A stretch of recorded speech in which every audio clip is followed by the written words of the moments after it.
اللهم صل وسلم وبارك على سيدنا محمد وآل بيت محمد. اللهم صل على محمد وآل محمد.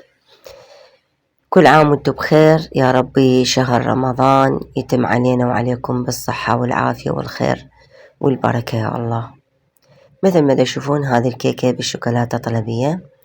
طبعا أنا اللي يطلب من عندي كيكة يطلب بالشوكولاتة، فأسوي لهم إياه هذا الشكل.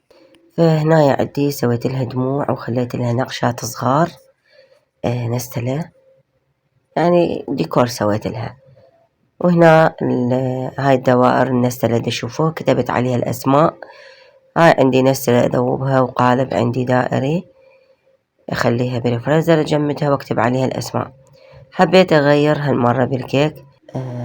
هسه بالجديد اشتريت ذني الوريد والفراشة،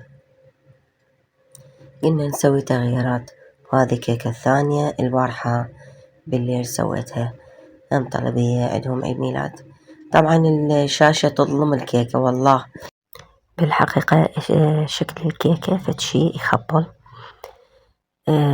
أتمنى عجبكم هذا الفيديو حبايبي. اللي يشوف قناتي أتمنى يشرفني ويشترك بيها، ولا تنسونا باللايك والدعم بالقناة، وانتظرونا فيديوهات وفلوقات جديدة إن شاء الله.